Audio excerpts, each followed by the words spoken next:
आज हम बात करेंगे भारत के एक महान स्वतंत्रता सेनानी और बंगाल में सक्रिय युगांतर पार्टी के प्रमुख बाघा जतीन के बारे में। युगांतर भारत की स्वतंत्रता के लिए सशस्त्र आंदोलन करने वाला एक गुप्त संगठन था। यह मुख्यतः बंगाल में सक्रिय था। जतींद्रनाथ मुखर्जी, जिनको बाघा जतीन के नाम से भी जाना जाता है, इनका जन्म 7 दिसंबर 1879 को ब्रिटिश भारत की बंगाल प्रेसिडेंसी के नादिया जिले के कुष्टिया में हुआ था, जो अब बंगाल देश में है। 5 वर्ष की आयु में ही इनके पिता का देहांत हो गया। मां ने बड़ी कठिनाई से इनका लालन पालन किया।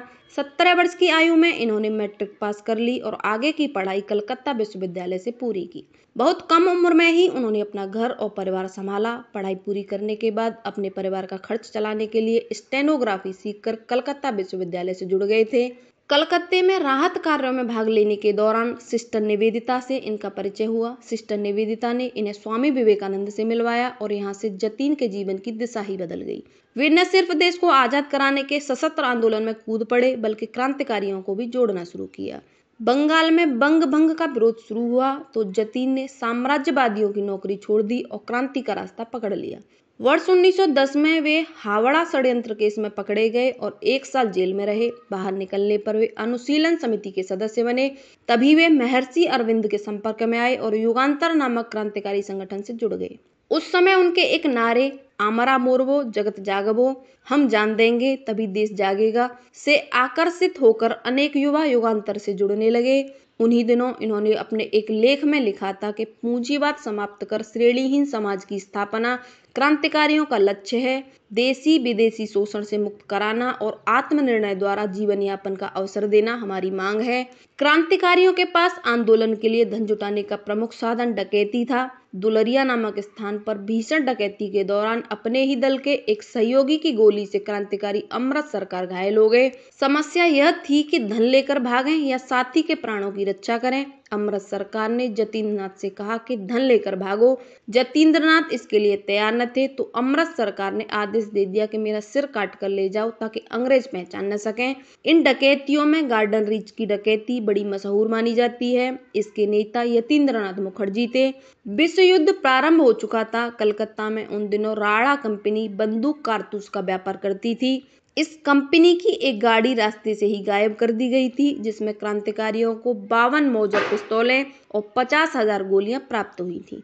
ब्रिटिश सरकार को पता चल चुका था कि बलिया घाट तथा गार्डन रीच की डकैतियों में यतींद्रनाथ का हाथ था।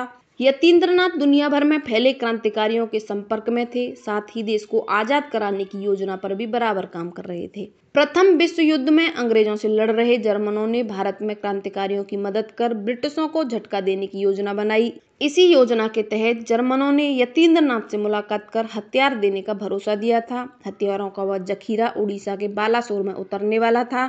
इस अभियान का उद्देश्य था जर्मन हथियारों के जरिए बालासोर रेलवे लाइन पर कब्जा कर ब्रिटिश सैनिकों की कलकत्ते से मद्रास की तरफ आवाजाही को रोकना। बलिया घाट तथा गार्डन रीच की डकैती में जतीन का हाथ होने की वजह से अंग्रेज यतींद्रनाथ को पकड़ने की फिराक में थे, लेकिन यह हर बार पुलिस के चंगुल से बच निकले थे। परंतु 9 सितंबर 1915 को एक मुखबिर की मदद से पुलिस ने यतींद्रनाथ का नाम गुप्त अड्डा काली पोछ ढूंढ निकाला। राज मेहंती नाम का अफसर गांव के लोगों की मदद से उन्हें पकड़ने की कोशिश कर रहा था। भीड़ बढ़ने लगी तो बढ़ती भीड़ को तितर बितर करने के लिए यतींद्रनाथ ने गोली चला दी। राज मेहंती वहीं मारा गया, किंतु तब तक यह समाचार बालासोर के जिला मजिस्ट्रेट किल्वी तक पहुंच गया। किल्वी दल बल सहित वहां आ पहुंचा। दोनों तरफ से भीषण गोलीबारी शुरू हुई, जिसमें चित्तप्रिय नामक एक क्रांतिकारी शहीद हो गया। जतीन को भी कई गोलियां लगी। वे जमीन पर गिर गए। उनके साथी मनोरंजन उन्हें उठाकर नदी की ओर ले जाने लगा।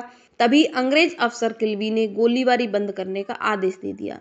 गिरफ्तारी देते समय जतींद्रनाथ मुखर्जी ने किल्वी से कहा, गोली मैं और चित्तप्रिय ही चला रहे थे, मेरे बाकी के तीनों साथी बिल्कुल निर्दोष हैं। इसके अगले दिन 10 सितंबर 1915 को भारत की आजादी के इस महान सिपाही ने अस्पताल में सदा के लिए आंखें मूंद ली। प्रतिवर्ष बालेश्वर शहर के बारवाटी बालिका विश्वविद्यालय में शहीद बाघा जतीन का शहीद दिवस मनाया जाता है, क्योंकि अंग्रेजों के जमाने में यह बारवाटी विश्वविद्यालय अस्पताल हुआ करता था और यहीं पर शहीद बाघा जतीन का इलाज किया गया था।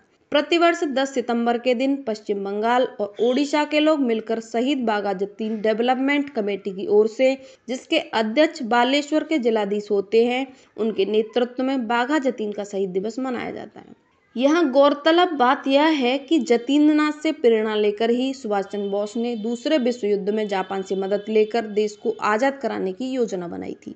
जतींद्रनाथ कितने बड़े क्रांतिकारी थे, इसका पता कलकत्ता पुलिस के खुफिया विभाग के प्रमुख और बंगाल के पुलिस कमिश्नर रहे चार्ल्स टेंगार्ट की इस टिप्पणी से चलता है कि अगर बाघा जतीन अंग्रेज होते तो उनकी प्रतिमा लंदन के ट्रेफलायर रक्वायर पर एडमिरल होरेसिया नेल्सन के बगल में लगवाते।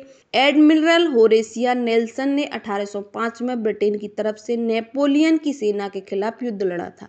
बालासोर में जहां जतीन के नेतृत्व में अंग्रेजों के विरुद्ध लड़ाई हुई थी, उसे एक स्मारक बना दिया गया है जिसका नाम रक्त तीर्थ है। इसके अलावा कलकत्ता में विक्टोरिया स्मारक के पास बाघा जतीन की प्रतिमा स्थापित। 1970 में भारत सरकार ने यतीन्द्रनाथ के सम्मान में एक डाक टिकट भी जारी की है।